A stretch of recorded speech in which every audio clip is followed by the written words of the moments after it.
Bonjour. Aujourd'hui, une vidéo sur la lactofermentation, notamment sur les bienfaits de la lactofermentation, en sachant que nous avons déjà posté une vidéo sur comment on crée des produits lactofermentés. Il y a à peu près environ 2 semaines sur notre chaîne YouTube Enfants de Gaïa. Donc je mettrai le lien sous la vidéo, sous cette vidéo. Voici donc les conserves que l'on a fait il y a 15 jours, qui sont maintenant pas tout à fait bonne à la consommation, puisqu'il faut attendre un mois. Donc ici, c'est du chou lactofermenté, du chou blanc. Et ici, des carottes lactofermentées, qui seront donc bonnes à consommation dans une quinzaine de jours, puisqu'il faut attendre un mois avant de les consommer.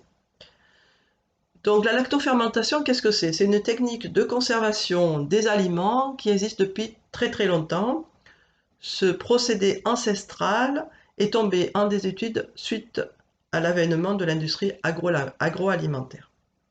Il est 100% naturel et il permet d'enrichir la qualité des aliments qui sont dans les conserves en enzymes, en vitamines, en minéraux, en oligo-aliments. Donc cette méthode, c'est quoi? C'est de plonger des aliments qui sont coupés souvent en morceaux, qui sont découpés, et qui sont plongés dans une saumure, donc un mélange d'eau et de sel.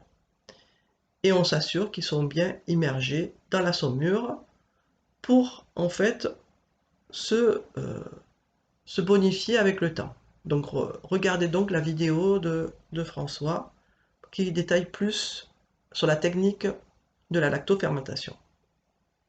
La fermentation lactique, elle conserve donc le contenu micronutritionnel, contrairement à la pasteurisation et à la stérilisation, puisqu'en fait, quand on stérilise ou on pasteurise, on monte l'aliment à une haute température et qui détruit tout le contenu nutritionnel.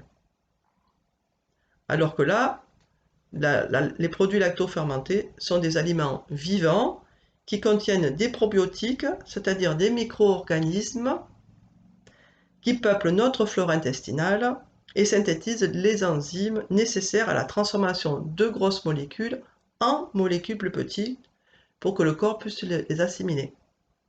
Ce processus favorise aussi l'assimilation des minéraux par l'organisme et augmente la quantité de bactéries naturelles dans l'intestin, renforçant notre immunité. Donc dans les pharmacies, les magasins bio, sont vendus des sachets, des gélules de probiotiques à prix d'or, souvent, alors que ces conserves vivantes sont très simples à faire et coûtent très très peu.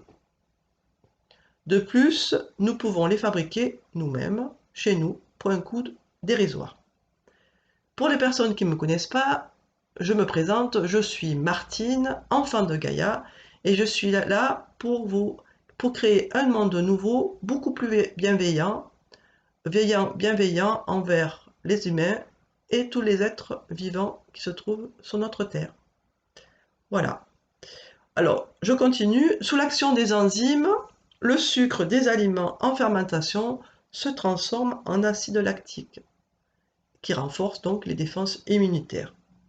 Les vitamines se développent et se multiplient tout au long du processus de fermentation.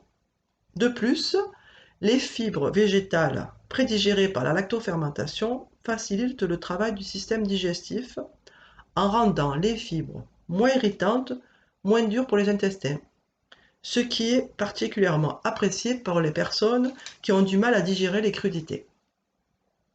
Donc pendant un mois minimum, on laisse les conserves tranquilles et ensuite on peut prélever la quantité désirée dans la conserve lactofermentée et après on la place au réfrigérateur, en veillant à ce que les aliments soient bien toujours plongés dans la saumure. Si ce n'est plus le cas, on peut rajouter de l'eau avec du sel. Voilà. Ces légumes lactofermentés peuvent être utilisés pour réaliser des sauces et ou des salades.